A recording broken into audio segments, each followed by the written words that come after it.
नमस्कार, मैं हूं प्रवीण दुबे। पत्रकारिता का विद्यार्थी रहते हुए मुझे पढ़ाया गया कि खबर वो है जिसमें क्या, क्यों, कैसे, कब, कहां, इन सारे सवालों के जवाब शामिल हों।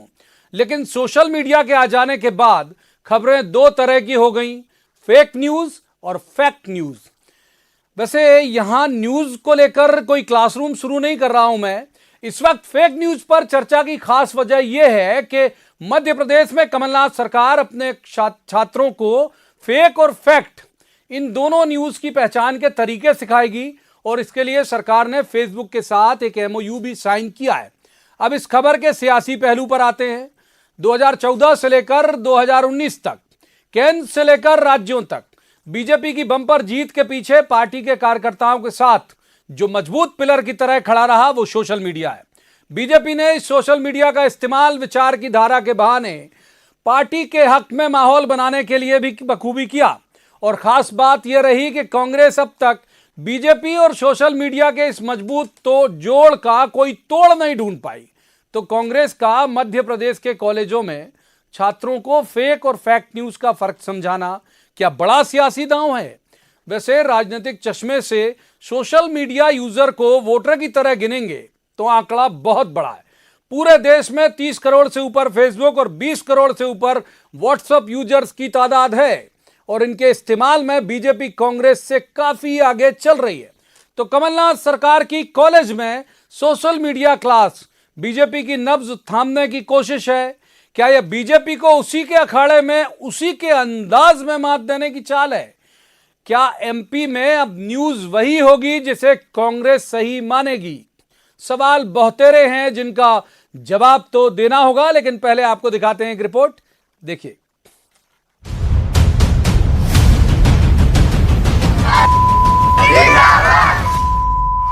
जुलाई 2019 में एमपी से उड़ी इस फेक न्यूज को देखिए, फिर आपको इस न्यूज का फैक्ट भी बताएंगे। मध्य प्रदेश के मंदसौर जिले का ये वीडियो पूरे देश में वायरल हुआ। कहा यह गया कि मंदसौर के मदरसे में इन बच्चों ने पाकिस्तान जिंदाबाद के नारे लगाए। अब फैक्ट जानिए। 2019 जुलाई में मंदसौर जिले में खानपुर इलाके के मदरसे में साबिर साहब जिंदाबाद के नारे लगे थे। साबिर साहब बच्चों के प्रिंसिपल थे जिन्हें बर्खास्त किया जा रहा था और जो बच्चों को बर्दाश्त नहीं हुआ। बच्चों की आवाज और शोर के साथ छेड़छाड़ कर साबिर साहब के साथ पाकिस्तान का एम्बियंस जोड़ा गया, जिससे सुनाई दे रहा है पाकिस्तान जिंदाबाद। बाद में वीडियो की जांच में भी सामने आ गया कि बच्चों ने पाकिस्तान जिंदाबाद के नारे नहीं लगाए। दूसरी फेक न्यूज एमपी के रतलाम से। रतलाम के जावरा शहर से की गई इस गिरफ्तारी में कहा गया कि ये बच्चा पकड़ने की गैंग है। ये उस वक्त हुआ जब पूरे देश में बच्चा चोरी गैंग की अफवाह जोरों पर थी। यहाँ तक कहा गया कि ये गैंग रोहिंग्याओं की है। बाद में फैक्ट आया कि तस्वीर तो जावरा रतलाम की है, लेकिन ये बच्चा चोरी के नहीं, देह व्यापार के आरोपी हैं। आपको जानकर हैरत होगी कि एनसीआरबी के आंकड़े कहते हैं कि फेक न्यूज को लेकर सबसे ज्यादा 138 मामले एमपी से हैं और सबसे ज्यादा 151 विक्टिम भी मध्य प्रदेश से ही। कांग्रेस ये मानती है कि ऐसी फेक न्यूज के अलावा एक पूरी पीढ़ी में व्हाट्सएप यूनिवर्सिटी के जरिए विचारधारा के बीज बोने का काम बीजेपी छेड़े हुए है। इसलिए एमपी के कॉलेजों में अब फेक और फैक्ट न्यूज का फर्क बताने की क्लास लगेगी। सवाल ये भी है कि क्या ये बीजेपी के मजबूत आईटी सेल से निपटने की तैयारी है कांग्रेस की? अच्छी और सच, बुरी और खराब खबरों को कैसे पहचाने, गलत खबरों को, झूठी खबरों को कैसे सर्च करें, उस संदर्भ में हम पूरे महाविद्यालयीन और अन्य जगह सोशल मीडिया को सही गति देने के रूप में फेसबुक से मिलकर एक टाइप किया है, जिससे कि आने वाले समय में महाविद्यालयीन एक तरह से इसकी शिक्षा दी जाएगी। 64% भारतीय हर दिन फर्जी खबरों का सामना करते हैं। माइक्रोसॉफ्ट ने कहा है कि भारत इंटरनेट पर फेक न्यूज के मामले में वैश्विक औसत से भी कहीं आगे है। फेक न्यूज को बढ़ाने वालों का आंकड़ा 9 से 29% तक पहुंच गया है। भारत में फेसबुक इस्तेमाल करने वालों की तादाद करीब 30 करोड़ है, जबकि व्हाट्सएप के मामले में ये 20 करोड़ के लगभग है। कांग्रेस ये मानती है कि 2014 के बाद से पूरे देश में बीजेपी ने सोशल मीडिया को एक हथियार की तरह इस्तेमाल किया है। क्या एमपी में बीजेपी की एक्टिव आईटी सेल से निपटने लगाई जा रही है कमलनाथ सरकार की ये फैक्ट क्लास? जवाब तो देना होगा। Bureau report, news 18 Madhya Pradesh. सबसे पहले रस्मन मैं आपका मेहमानों से तारुफ करा देता हूं। हमारे साथ हैं सैयद जाफर, ये प्रदेश कांग्रेस के प्रवक्ता हैं। जाफर साहब का स्वागत है। दूसरे मेहमान हैं शिवराज डाबी, ये प्रभारी हैं आईटी सेल बीजेपी के। शिवराज जी के हम नाम हैं, शिवराज जी का भी स्वागत है। और तीसरे मेहमान हैं जसकरण मनोचा, ये सोशल मीडिया के जानकार हैं और आज के विषय के लिए बहुत मौजू हैं। जसकरण जी का भी स्वागत है। सबसे पहले रुख कर लेते हैं सैयद जाफर का। सैयद जाफर, क्यों जरूरत पड़ी युवाओं को ये सब बताने की कि फेक न्यूज क्या है, फैक्ट न्यूज क्या है? देखिए, कमलनाथ जी की सरकार जब से मध्य प्रदेश में आई है, उनका एक वचन है कि हम मध्य प्रदेश के हर व्यक्ति को सुविधाएं देंगे, हर व्यक्ति को सही दिशा देंगे, सही दृष्टिकोण देंगे। तो आज जिस प्रकार से लगातार हम देख रहे हैं कि आधुनिक युग में जिस प्रकार डिजिटल इंडिया का उदय हो रहा है, जिस प्रकार हम सोशल मीडिया की ओर बढ़ रहे हैं, हम व्हाट्सएप की ओर बढ़ रहे हैं, हम फेसबुक की ओर बढ़ रहे हैं, तो जो आज सोर्स ऑफ न्यूज़ हो गई हैं वो न्यूज़पेपर के और इलेक्ट्रॉनिक मीडिया के अलावा सोशल मीडिया भी एक बहुत बड़ा पार्ट है। तो ये इसमें जो भी चीज आनी चाहिए, कहीं इसलिए तो नहीं कि बीजेपी पटक नहीं देती है आपको बढ़िया से वहां पर सोशल मीडिया में, इसमें जो भी चीज आनी चाहिए वो सत्यता पे आनी चाहिए। मैं इस बात को स्वीकार करता हूं कि 2014 के पहले बीजेपी ने मोदी जी को यहां लाने के पहले पूरा प्रोपेगेंडा सोशल मीडिया पे किया, वो सफल भी हुए और वो प्रधानमंत्री भी बने, इसमें कोई दो राय नहीं है। मैं इस बात को भी स्वीकार करता हूं कि उस समय कांग्रेस की सोशल मीडिया बड़ी कमजोर थी, लेकिन मैं बड़ी जवाबदार से कहना चाहता हूं कि जो पिछले विधानसभा 2018 में हुआ उसमें कांग्रेस की सोशल मीडिया ने बहुत अच्छा रोल प्ले किया, लेकिन हमने सच्चाई का साथ लेकर आगे बढ़ा। हमने दूसरी राजनीतिक दलों पार्टी की तरह हमने झूठ और फरेब की पॉलिटिक्स नहीं की। शिवराज डाबी, झूठ और फरेब के जरिए सोशल मीडिया पे आप लोग भ्रम फैलाते हो। अब बाध्य कर दिया कांग्रेस को कि वो भी युवाओं को जागरूक करे कि फेक न्यूज क्या है और फैक्ट न्यूज क्या है। ये ऐसा नहीं है। 2014 में मोदी जी ने जब चुनाव जीता था, उसके बाद 2019 का भी चुनाव जीता है। और आपको याद दिलाना चाहूँगा मैं कि 2019 के पहले एक संसदीय बोर्ड की कमेटी बनी थी, जिसमें हज़ारों पेज जो फेसबुक पे फेक तरीके से चल रहे थे उसको हटाया गया। और फेसबुक ने खुद हटाए गए वो फेसबुक पेज जिस पे कांग्रेस द्वारा फेक न्यूज़ चलाई गई थी। वो सब आपको आश्चर्य होगा कि उस पर सबसे ज़्यादा जो पाए गए थे वो कांग्रेस द्वारा चलाए गए फेसबुक पेज थे जिसमें फेक न्यूज़ चलाई गई थी। और ये हमने आइडेंटिफाई नहीं किया, ये आइडेंटिफाई किया फेसबुक का एक सबसे चर्चित, पूरे दर्शकों को याद होगा कि आप फैक्ट्री में आलू उगाऊंगा, वो एक तरह से दोनों काट के और बनाया गया था। मतलब बीजेपी की आईटी जो सेल है उसने ही वायरल किया था, उन्होंने कहीं नहीं कहा था। उन्हें भी इतना तो कम से कम पता होगा कि फैक्ट्री में आलू नहीं उगते, नहीं बनाए जा सकते। देखिए, दो चीजें हैं कि बीजेपी ने बनाया या किसी और ने बनाया। हाँ, इसका सोर्स क्या था? ठीक है ना, सोर्स इसमें कोई नहीं बोल सकता कि ये बीजेपी का बनाया गया। देखिए, कोई अगर बनाता है, चलाता, कौन चलाता है? सिर्फ बीजेपी वाले चलाते हैं, इसमें कांग्रेसी भी शामिल है, कई कांग्रेसी ने भी उसको फॉरवर्ड करें।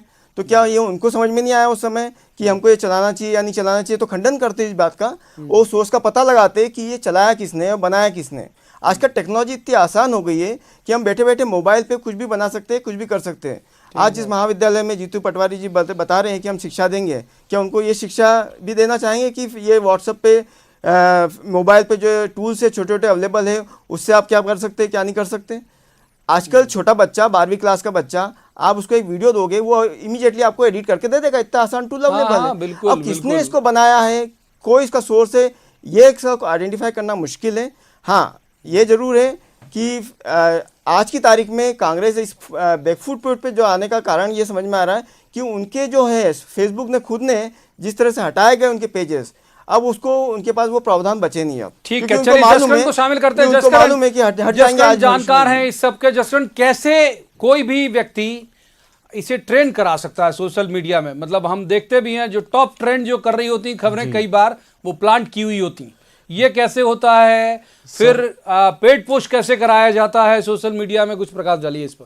सर, अगर हम ट्विटर ट्रेंड की बात करें या फेसबुक ने तो अब ट्रेंड आजकल ख़त्म कर दिया, लेकिन ट्विटर ट्रेंड की बात करें, ट्विटर ट्रेंड फेक भी होता है और रियल भी होता है। लेकिन अगर हम फेक ट्रेंड पे देखें फेक ट्रेंड पे, तो एक पर्टिकुलर टाइम फ्रेम में, जैसे मान लीजिए हमारे पास 15 मिनट का एक टाइम फ्रेम है, ठीक है, 7 बजे एक साथ 1000 से ऊपर लोगों ने एक साथ एक ही हैशटैग को अलग अलग कंटेंट में डाल के ट्वीट किया। या 1000 से ऊपर लोगों ने ट्वीट किया एक साथ एक ही बार में, तो वो चीज 15 से 20 मिनट में ट्रेंड करना चालू कर देगी। सो ये एक एल्गोरिथम है जिसको लोगों को मालूम है कि भाई ये एल्गोरिथम है, इस एल्गोरिथम के थ्रू ये चीज काम होती, ये चीज हम कर सकते हैं। लेकिन इंपॉर्टेंट बात ये है कि ये 1000 लोग जो ट्वीट कर रहे हैं, क्या सही में रियल लोग हैं या फिर ये सारे फेक हैं या फेक प्रोफाइल क्रिएट की गई हैं। दूसरी बात ये जो फेक प्रोफाइल, जरूरी नहीं है कि सारी फेक प्रोफाइल्स हों, अगर रियल प्रोफाइल्स भी होती तो उनको भी पे करके लोग, there are people, there are influencers जो क्लियरली अपनी प्रोफाइल्स पे लिखते हैं कि भाई मैं पेड प्रमोशंस करता हूं, तो they charge for a particular tweet. एक ट्वीट के लोग, ये भी एक रोजगार हो गया मतलब। हाँ जी, एब्सोल्युटली। तो सर 1500 700 रुपए से लेके जो बड़े बड़े सेलिब्रिटीज हैं वो 5-5 लाख रुपए तक लेते हैं एक पर्टिकुलर ट्वीट को डालने के लिए। सो कहीं ना कहीं हम देखा जाए, चाहे वो कोई भी पॉलिटिकल पार्टी हो, चाहे बीजेपी हो, चाहे कांग्रेस हो, या कोई भी एक ब्रांड कह लो, आप कॉर्पोरेट हाउसेस कह लो, तो सबके पास कहीं ना कहीं ये चीज क्रिएट करने का एक ये पूरा, जो हम कहते हैं एक मूवी बनती है, तो सोशल मीडिया पे एक मूवी बनाई जाती है, ट्रेंड कराया जाएगा, साइड में फिर फोटोज आपको थर्ड पार्टी यूजर से अचानक से उस पर्टिकुलर इवेंट की, उस पर्टिकुलर नेता की फोटोज आने लग जाएंगी, तो आपको खुद ही नहीं मालूम होता है कंटेंट फ्लड कहां से हो रहा है। बात जसकरण बता रहे हैं, यदि मान लीजिए मुझे भी अपने ट्वीट को अगर आगे बढ़ाना है तो किसी सेलिब्रिटी को हायर कर लो और उससे बोलो साहब रिट्वीट करिए, और उसके बाद फिर लाइन लग जाएगी। एक बार सैयद जाफर का रुख कर लेते हैं। सैयद जाफर, ये पढ़ने दीजिए बच्चों को, जो पढ़ रहे हैं वो पढ़ रहे हैं, ये इसमें बार बार ऐसी कुछ दिखता है कि सियासी फायदा आपका ज्यादा है, आप इनसे सीधे जमीन पे जाके टकरा नहीं पा रहे हो। इनका जो आरएसएस है वो बिल्कुल गांव-गांव में, गली-गली में धंसा हुआ है अंदर तक, और सोशल मीडिया में इनके पास ज्यादा ये हाईटेक टीम है। तो अब ये सियासी फायदे के लिए यूज कर रहे हो आप लोग, या बाकी बच्चों का भला चाहते हो कि भाई वो फेक और वो समझ जाए? मैं इसमें 2-3 बड़ी महत्वपूर्ण चीज बताता हूं। पहली तो सिराज दाबी जी जो बात कह रहे थे कि 2014 में जो भारतीय जनता पार्टी ने यूज किया, 2019 पे फेसबुक ने ये वो सब पेज हटाए, सब कुछ किए। बहुत संक्षेप में 2019 के इलेक्शन में पूरी तरीके से Bharatiya Janata party social media से दूर रही है। ऐसे कई प्रमाण है, आप बोलेंगे तो मैं उसको गिना दूंगा। क्यों दूर रही? वो जानती थी कि वो जो 5 साल में नहीं कर पाई, वो अब सोशल मीडिया में इसको नहीं ला सकती, इसलिए उन्होंने इस प्रकार की कोशिश की कि उनकी सच्चाई भी अन्य सोशल मीडिया से बाहर ना जा पाए। एक बात। दूसरी बात, मैं इस बात को सिराज दाबी जी का समर्थन चाहता हूं, क्योंकि आप बड़े एक्सपर्ट हैं, मैंने बड़ा नाम सुना है कि आपने भारतीय जनता पार्टी की आईडी को बहुत बड़ा आयाम में पहुंचा दिया है। मैं आपसे अनुरोध करना चाहता हूं कि आज जिस विषय पर जितू पटवारी जी ने बात की है, इसे कांग्रेस और बीजेपी के चश्मे से बिल्कुल ना देखा जाए। हम ये कहते हैं कि हमारा जनरेशन, मेरा बच्चा, आपका भतीजा, आपका भांजा अगर कॉलेज में, स्कूल में जाता है, उसे सही चीज मालूम होनी चाहिए, चाहे वो सही चीज कांग्रेस के पक्ष की हो, सही चीज भारतीय जनता पार्टी की पक्ष की हो, चाहे इस देश की पक्ष की हो। क्या आज हम इस बात को महसूस नहीं कर रहे कि आज हमारे इस सोशल मीडिया के अंदर वो चीज परोसी जा रही है जिसका कि सच्चाई से कोई लेना देना नहीं होता है? शेख जाफर, एक थोड़ा सा हस्तक्षेप करके फिर शिवराज दाबी का जवाब भी लूंगा मैं जी। सिर्फ फेक न्यूज और फैक्ट न्यूज क्यों? मतलब ये सोशल मीडिया का वो जो भी आज मिसयूज है, उसकी जो नुकसान है, उस पर अगर वर्कशॉप सेमिनार हो तो किसी को आरोप आपत्ति नहीं होगी। इस न्यूज से आपकी सेहत में क्या फर्क पड़ रहा है? मैं एक छोटा सा एग्जांपल देता हूं। हमने एक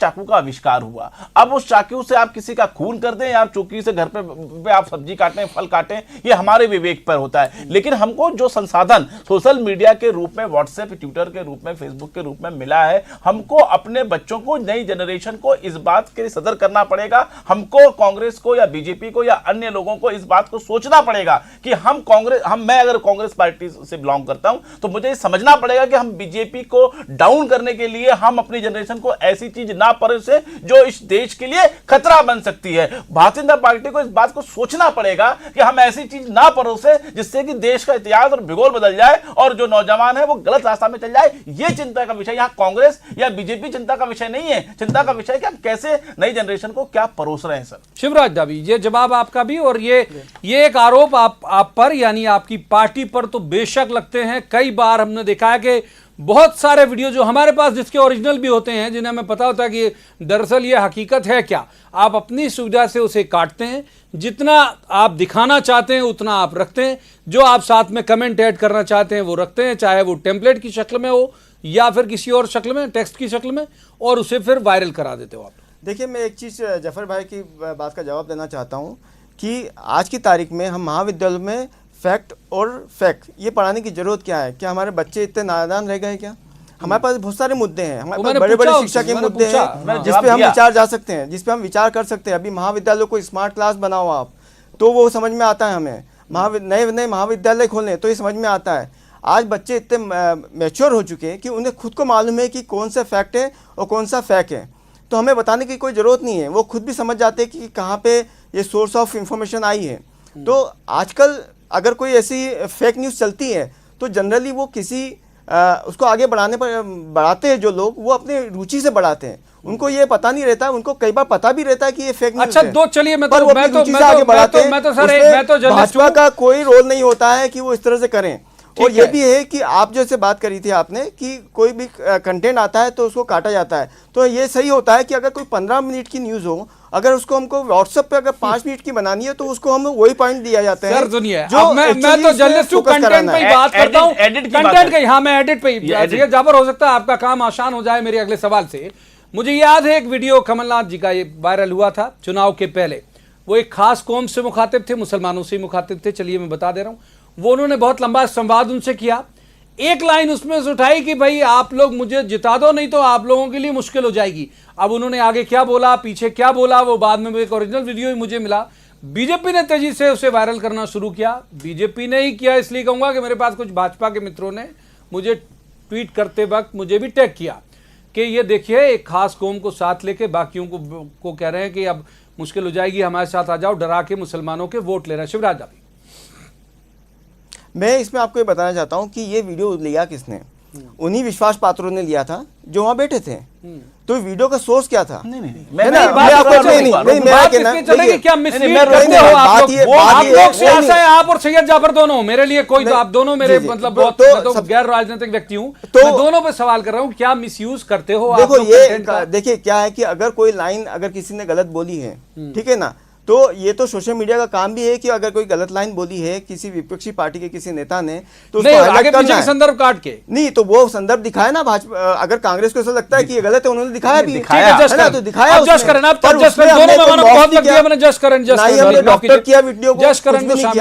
जस्ट करण ये ऐसे मसले में जिसे हम अपनी खबरी भाषा में कहते हैं कर्तव्य, ये जो कर्तव्य करती है पॉलिटिकल पार्टी के आधा हिस्सा काटा, जैसे मैंने राहुल गांधी का भी उदाहरण दिया कि आलू की फैक्ट्री लगवा दूंगा मैं आपको, या आपके खेत में टाइल्स लगवा दूंगा क्योंकि आपके पैर में कीचड़ होता है। जाहिर सी बात है कि कोई भी व्यक्ति इतना नहीं बोलेगा, लेकिन ये इसे वायरल करा देते और ये करके उन्होंने पप्पू वाली इमेज बना दी राहुल गांधी की।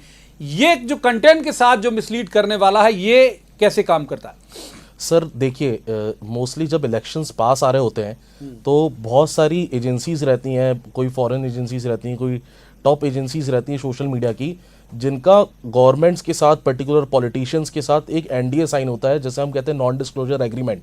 वो एनडीए साइन होने के बाद इन लोग अलग अलग चीज़ों पे काम करते हैं, अलग अलग टास्क पे काम करते हैं। जैसे फॉर एग्जांपल एक वार रूम क्रिएट किया जाता है। एक जो टीम रहती है वो अपोजिशन पार्टी के एक पर्टिकुलर लीडर को या सेट ऑफ लीडर्स को, जो कि उन लोगों ने पहले से चिन्हित करके रखे, टारगेट करके रखे, उनको फॉलो करती है। वो जहां जाते हैं वो क्या करते हैं, वो क्या बोलते हैं, बस वो एक मूवमेंट का वेट करते हैं, एक सेकंड का वेट करते हैं कहाँ पे उनकी जुबान कब फिसले या कहाँ पे उनसे क्या गलती हो, और वो वहां से वो कंटेंट उठाएं। उसको कंटेंट को लाके फिर ये पूरा जो वार रूम बनाया जाता है वहाँ पे डिस्कशन होता है, उस पर क्रिएटिव्स बनाए जाते हैं, उस पर स्ट्रेटेजी बनाई जाती है। स्ट्रेटेजी बनाने के बाद फाइनली एडिटिंग करके एक्सपर्ट्स की मदद से उसको सेकंड जो उसका फेज आता है वायरल करने का, तो वहाँ पे कंटेंट ऑल्टर करने के बाद वायरल करने के लिए प्रोसेस में भेज दिया जाता है। अब वायरल के लिए भी डिपेंड करता है कि कंटेंट आपको किस मतलब कितने लेवल पे वायरल करना है। या तो आपको थोड़े छोटे लेवल पे वायरल करना है, पैन इंडिया लेवल पे वायरल करना है, या आपको कहाँ पे चीजें कैसे पहुंचानी है, चाहे वो व्हाट्सएप हो, आपको मालूम नहीं है। ये भी टीजी भी फिक्स होता है कि किस टीजी के बीच उसे वायरल करना? जी सर, टारगेट ऑडियंस बहुत ज्यादा जरूरी है। अगर मैं सोशल मीडिया दर्शकों के लिए बहुत महत्वपूर्ण जानकारी जसकरण दे रहे हैं, और मैं अपील करूंगा जो लोग अभी बाद में हमसे जुड़ रहे हो कि वो देखें जरूर कि कई बार आप अपनी आस्था के वशीभूत होकर किसी पॉलिटिकल पार्टी से आपकी आस्था के वशीभूत होकर आप खुद भी उसे वायरल कराते हैं, तो क्या इसके पीछे ताकतें काम करती हैं, इसे समझिए जरूर। सैयद जाफर का एक बार और रुख कर लेते हैं। सैयद जाफर, ये जो शिवराज कह रहे हैं उनसे मैं सहमत हूं, शिवराज जी की बात से, कि ये बच्चों को न्यूज का ही सिखाने की जरूरत क्या है? न्यूज का तो ठीक है, आप अपने नेताओं को सिखाइए, अपने लोगों को सिखाइए, न्यूज से क्यों, मतलब ये डर लगा इमेज बिल्डिंग को लेके चिंता क्यों है आपके मन में? देखिए, मैं बिल्कुल इसको संक्षेप में कहना चाहता हूं, और मैंने बड़ा मान सम्मान देते हुए सिराज दाबी जी से ये अनुरोध किया था कि इस विषय को बीजेपी कांग्रेस बिल्कुल ना बनाए। मैं आपसे ये कहना चाहता हूं कि चुनाव के दौरान, मैं इसको स्वीकार करता हूं कि चुनाव के दौरान बीजेपी की तरफ से भी, कांग्रेस की तरफ से भी इस प्रकार के प्रोपेगेंडा किया जाते हैं। ये अलग बात है कि बीजेपी बहुत ज्यादा करती है, कांग्रेस उसके सामने बोनी बन जाती है, मैं इसको भी स्वीकार करता हूं। सवाल यहां पर हम अपने महाविद्यालयों और विद्यालयों की जो हम बात कर रहे हैं, इसको सिराज जी आपको स्वीकार करनी चाहिए कि ये कांग्रेस और बीजेपी से निकलकर फैक्ट और जो न्यूज है उस पे हमको फैक्ट पे आना पड़ेगा। इसको आप स्वीकार क्यों नहीं कर रहे? इसमें कहां कांग्रेस और बीजेपी आ गई? इसमें तो जब हम इनको फैक्ट बताएंगे तो जो बीजेपी या कांग्रेस किसी का भी प्रोपेगेंडा नहीं चलेगा ना। ये तो आपको स्वीकार करना चाहिए, आपको इसका स्वागत करना चाहिए, मैं ये कहना चाहता हूं। और बाकी चीजों का जो सुधार है उस पर आप सुझाव दीजिए, जो हो रहा है उस पर तो आप इस बात पे सहमति दर्ज कीजिए, क्योंकि आप आईटी से जुड़े लोग हैं, इसलिए आईटी का सही सदुपयोग होना चाहिए, ये मूल विषय है। शिवराज जी, क्या ये मिसयूज होता है इस तरह से? जैसे हम उसका एक उदाहरण और मैं जोड़ दे रहा हूं कि जब कांग्रेस के चश्मे से ना देखें, यूपी में भी यूपी का एक वीडियो पुलिस की प्रताड़ना वाला यूपी का चल करके चला दिया और वायरल होने लगा, फिर कहना पड़ा यूपी पुलिस को कि भाई ये जबलपुर पुलिस का वीडियो है। नहीं, इसमें मैं कांग्रेस सरकार का ये एक सुझाव दे सकता हूं कि अगर उनको ये सब चीज़ों के लिए लड़ना है, कि अगर उनको फेक न्यूज़ के खिलाफ लड़ना है, तो क्यों नहीं उनके पॉलिटिकल लीडर खुद इस बात को आगे बढ़ के बोलें कि अगर कोई फेक न्यूज़ चलती है तो वो अपने अपने सोशल मीडिया की जो ऑफिशियल अकाउंट्स हैं उस पर डालें वो, और फिर जाके वो जनता में जागरूक फैलाएं। पर कॉलेज में पढ़ाने से इससे कुछ नहीं होगा, आप पब्लिकली करो ना, पब्लिकली करो। अच्छा, आपको क्या मंशा लगती है कांग्रेस की, शिवराज दाबी जी? नहीं, मुझको जो मंशा लग रही है कि कहीं ना कहीं अनऑफिशियली तरीके से going to non public area है ना, जहाँ पे पता भी नहीं चले, स्टूडेंट को ऐसी शिक्षा दी जाएगी जहाँ पे वो भ्रमित हो सकते हैं। आपके लोग नहीं करते थे, उल्टा बोल रहे हैं आपके वीसी नहीं होते थे यूनिवर्सिटीज में, आप लोग नहीं करते थे, खास विचारधारा की तरफ नहीं करते थे आप लोग? पर उसको कोर्स थोड़ी बनाते थे हम लोग कि उसको रेगुलर रूटीन में दे, उसके लिए हम सेमिनार रखते थे। वो भी तो उसी तरह का कुछ करेंगे, सेमिनार करना चाहिए, इनको वॉलंटियर मीट करना चाहिए, स्टूडेंट को बुलाना चाहिए। जो एमओयू हुआ होगा फेसबुक से, इसी तरह का हुआ होगा। ये एमओयू है, ये एक परमानेंट कॉन्ट्रैक्ट है, आप इसको करना है तो पब्लिक डोमेन में जाइए, वहाँ सेमिनार करिए, मैं 30 सेकंड सिराज जी से अनुरोध चाहता हूं। 30 सेकंड में आपसे अनुरोध चाहता हूं सिराज जी, आप मुझे बताइए ना कि अगर हम फैक्ट को अपने छात्रों को बताना चाहते हैं जिसमें कांग्रेस और बीजेपी दोनों या तीसरा भी कोई व्यक्ति अगर इससे शरारत करता है, उससे हम बचाना चाहते हैं, तो इसमें दिक्कत क्या है? हाँ, डर क्यों रहे? डर क्यों रहे हो आप? डर क्यों रहे हो? ये कह रहा हूं। और अगर एक और अंतिम निवेदन, अगर आपको लगता है कि इसमें हम कोई कांग्रेस का एजेंडा चलाएंगे तो वो आपसे छुपेगा नहीं, आप खड़े होकर उसका विरोध करना, इसी जगह हम चर्चा करेंगे। नहीं, तो आप क्या बताएंगे कि ये वीडियो चल रहा है, ये वीडियो फेक है, आप इस टाइप की शिक्षा देंगे? उसका कारण क्या है? उसका अभी उसका ऑब्जेक्टिव क्या है? अभी ऑब्जेक्टिव उसका जो समझ में आ रहा है, अब आपने आप कैसे बताओगे वो सब? बिल्कुल, क्योंकि फेक न्यूज है ना, कोई प्लान नहीं होती है। आज कोई इंसिडेंट हुआ है, ठीक है ना, मूड बना के तो बैठे-बैठे आदमी शरारत करता है। बस बैठे-बैठे शरारत कर दी, तो आप उसको इमीडिएटली अलर्ट कैसे करोगे स्टूडेंट को? ठीक है, एक बार जसकरण को और शामिल करते हैं। जसकरण महत्वपूर्ण जानकारियां दे रहे हैं जो मैं दर्शकों के लिए भी उपयोगी होगी। जसकरण, मैं केवल ये समझना चाहता हूं आपसे, एक बार की देख के कोई कैसे समझे कि ये इसमें मिलावट है, ये जो न्यूज है ये फेक न्यूज है? मैं सबको ये बताना चाहता हूं कि आप एक बार में तो देख के नहीं बता सकते हो कि कौन सी न्यूज़ असली है, कौन सी न्यूज़ नकली है, कौन सी फैक्ट है, कौन सा फेक है, क्योंकि ये सिर्फ वही आदमी बता पाएगा जिससे रिलेटेड वो खबर या न्यूज़ जुड़ी है, पहली चीज़। दूसरी चीज़ ये कि जिस तरीके से एक पूरी एडिटेड है ये, तो ये थोड़ा बहुत अगर सर स्मार्टली एडिट होगी तो भी पता भी नहीं चल पाएगा। सर अगर स्मार्टली एडिट होगी तो कैसे पता लगेगा? मतलब अगर मैं मान लीजिए अगर मैं सोशल मीडिया का जानकार हूं, या तो आम आदमी कैसे जानेगा? आम आदमी को इस बारे में समझ ही नहीं है, क्योंकि सर फॉर एग्जांपल एक कोई छोटा सा डिस्ट्रिक्ट ले लेते हैं हम, छोटा सा गाँव ले लेते हैं, वहां पे लोग ज्यादा एजुकेटेड नहीं है, वो व्हाट्सएप यूज करते हैं, फेसबुक चलाते हैं, और उनको यही 2 ऐप्स आती हैं चलाना।